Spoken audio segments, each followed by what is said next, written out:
Super Sentai has been running in Japan for many, many, many years. And if you don't know what Super Sentai is, it's a Japanese superhero show where a group of heroes, transform into these multicolored costumes and fight off against monsters and villains. And every single year, they come out with a new set of heroes and new villains. And the 16th series became known as the Mighty Morphin Power Rangers. It took the US by storm in 1993.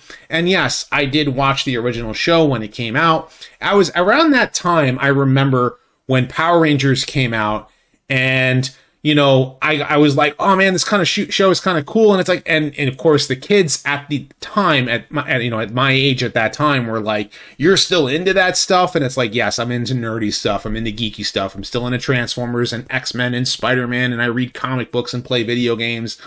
And I watched Power Rangers when it came out, even though I was kind of like within that age bracket where a lot of people made fun of you for still being into it. Well, now 30 years later, they've decided to come out with a special to commemorate the 30th anniversary of Mighty Morphin Power Rangers and celebrate the history of the brand with the original team, or at least as much as they could within the confines that they were able to and limited resources. And I mean limited resources because some of the graphics and things are, you could tell it's a very small TV budget that they worked on in order to make it work.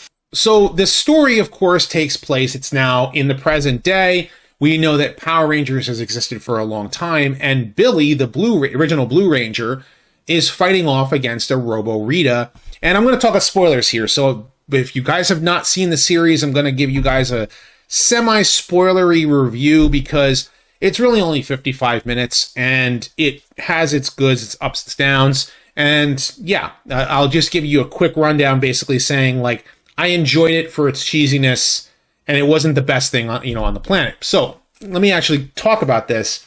Billy is fighting off against this Robo Rita, who had somehow Rita came back, right? Somehow Palpatine survived. So the original Power Ranger team arrives, and Trini is killed. You already know that from the trailer, and what they do is they decide to 1 year later raise Trini's daughter and try to, she's a martial artist, and the actress herself who actually plays her is a very talented martial artist as well. I've seen her Instagram posts, and what we also know is that Austin St. John couldn't be there because he couldn't leave the U.S. Amy Jo Johnson did not want to get in spandex again. Of course, Jason David Frank had passed away, but we had heard, I've heard some things when they were talking about this special that he was kind of, agitated about it. And I'm not even going to get into that, but that's, besides the point. So they bring in Rocky, they bring in Kat.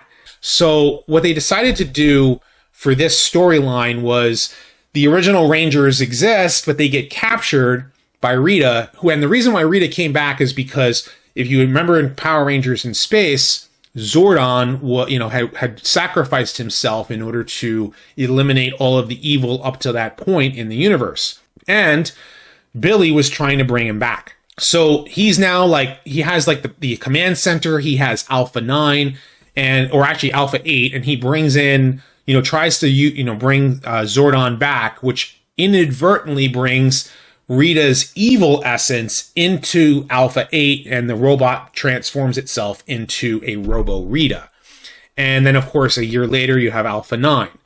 Now, bringing in the other Rangers, because Jason, Tommy, Kimberly, they get captured, and, Min, who is Trini's daughter, is saying, I want to be a Power Ranger, I want to be a Power Ranger, and then, there's this attitude behind her about her wanting revenge versus actually doing it for justice. And it's kind of a good message, at least as far as the storyline is concerned. But eventually she becomes the Yellow Ranger, and they face off against the monsters and defeat the monsters and save all the other Power Rangers. The other thing I thought that was really cool in this special was they decided to acknowledge Power Rangers of years past, even if they brought none of them aboard.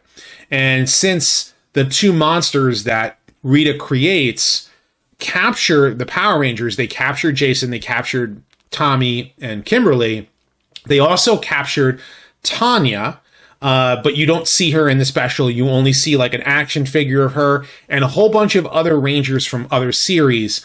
They had, where they were fully morphed and then captured. And then at the end of the special, they say, okay, we're going to bring them to Aquitar in order to turn them back. And the reason they did that is because they couldn't get either in the budget or something to bring them back in any way, shape, or form. And, I was, as I watched this, I was like, okay, I could see why they did this. But at the end of the special, I was sitting there going like, this is as cheesy can get. It's kind of like turn your brain off and watch it. It wasn't the special effects with the Ranger, they used CG for the Megazord and the giant monsters, which didn't look as good as it could have. The Power Rangers costumes themselves were kind of good. And the storyline was as you'd expect, at least as far as like a Ranger dies. So now, a year later, the Ranger's, child becomes the new Power Ranger. I get it. Like, you're acknowledging, Twee Trang, I believe her name is, acknowledging the fact that she had passed away. And they did do something special for them at the end where they, in loving memory of both Twee Trang, I'm sorry if I'm trying to butcher that, and Jason David Frang, since they had passed away. And I thought this was okay. It wasn't the best special in the world.